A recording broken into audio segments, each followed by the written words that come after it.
Hello and welcome to Auto Shenanigans. How the devil are you? Have you had a good week? My name is John. Thank you very much for joining me for another exciting episode of Secrets of the Motorway.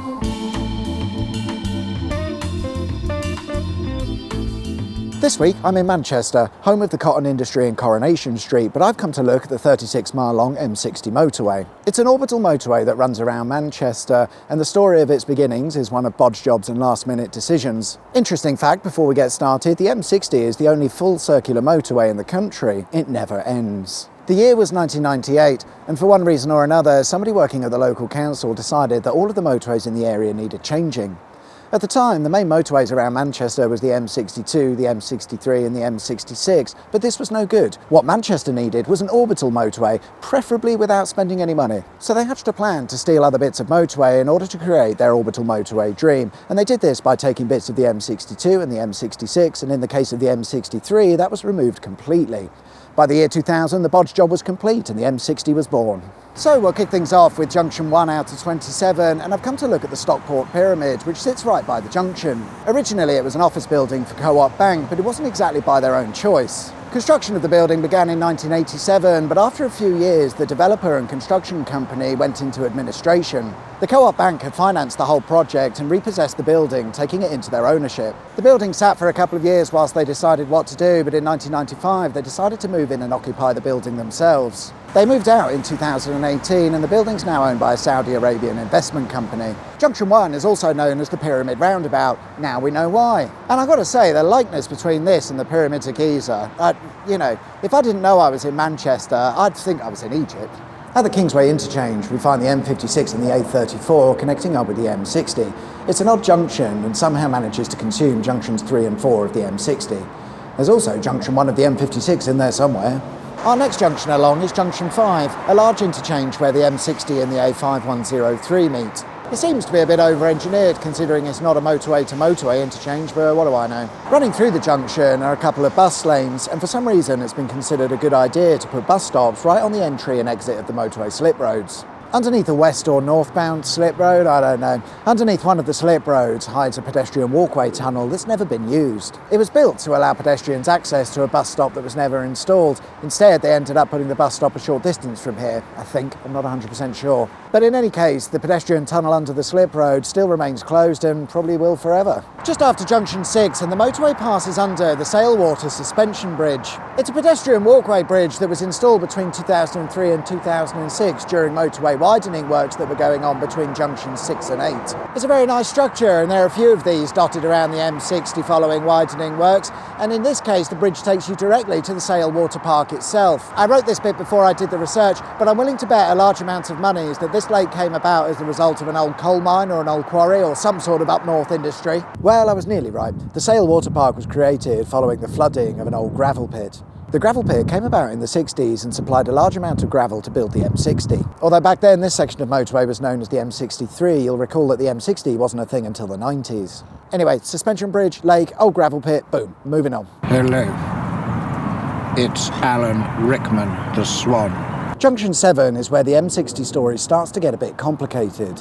While so far I've only mentioned of the late 90s M60's creation, there were plans as far back as the 1960s for an M60 motorway. These early plans for the M60 look nothing like what we know of the M60 today. Had the motorway been built as per the original plan, it would have run from junction 19 of the M6, crossed over the M56 and then made its way into the centre of Manchester to link up with the A57M. Junction 7 and 8 could have looked very different to what we have today, but none of these plans went ahead because it was never really seen as a high priority. Then in the 70s, the oil crisis would come along, putting an end to pretty much any road building project, including the M60. And it might be why the M60 made a bit of a comeback in the late 90s with the more familiar orbital motorway that we know today. By the late 90s, the M60 was one of the few motorway numbers that was actually still available. Between junctions 9 and 10, and the motorway passes the Trafford Centre, which is on Trafford Park. Back in the days of industrial Manchester, Trafford Park would have been a mass of factories and engineering works. Today, all completely gone to be replaced with the third largest shopping centre in the country. The shopping centre was completed in 1998, with further extensions being added in 2008.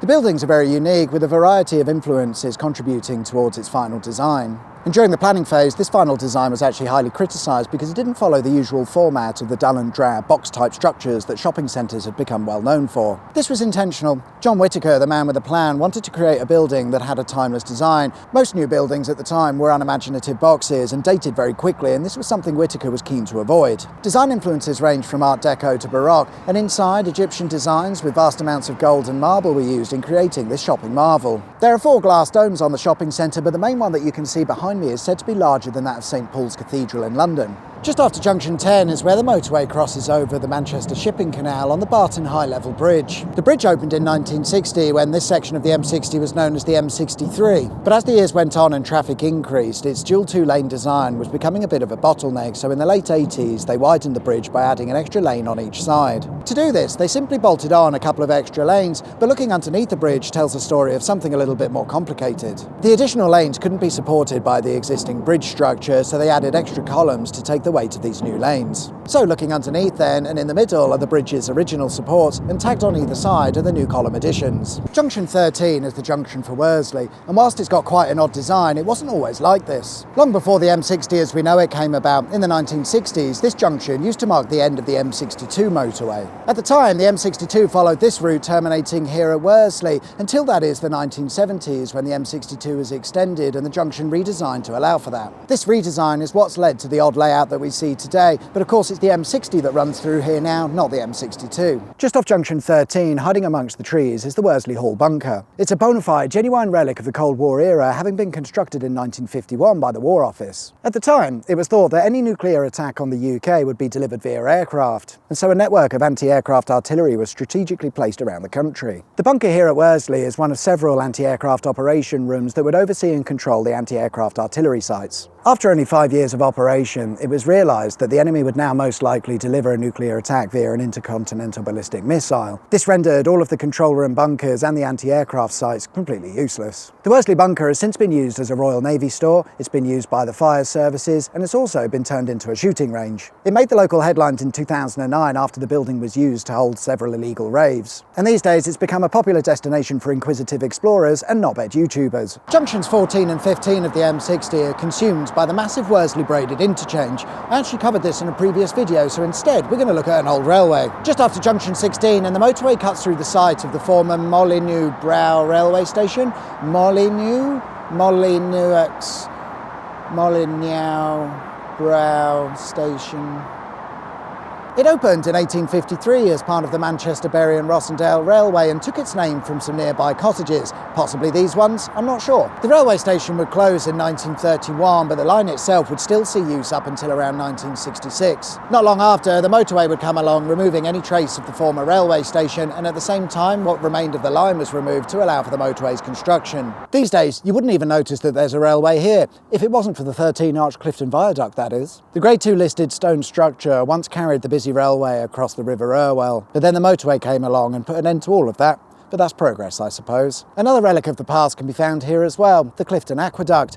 Of course, it used to carry a canal, but it no longer exists. And what I find interesting is that in this one small area, we've got a canal bridge from 1796, we've got a railway bridge from 1848, and just over there we've got a motorway bridge from 1966. All of these bridges go over the River Irwell, and they demonstrate the last 200 years of our transportation progress. Who knows, maybe 100 years from now, someone will be looking at an old abandoned motorway bridge and wondering, just what the f*** were they thinking? As we approach junction 18, or Sinister Island, we need to think about leaving the M60, because if we don't, we're going to end up on the M62.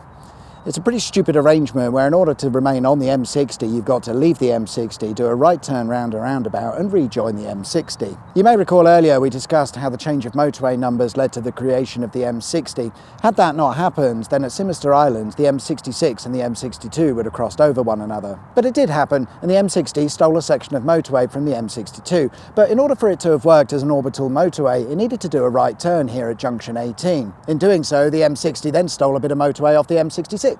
Originally, there was a plan to install a set of free-flowing slip roads at Sinister Island, and that would have made things a lot easier. And indeed, they left space on the M60 for these to be installed, but they never did. But guess what? The plan's been revived. National Highways have started consultations and planning to install the missing slip roads, although this time with a twist, or should I say loop. At a cost of a mere £340 million, Sinister Island could end up looking like this as early as 2025.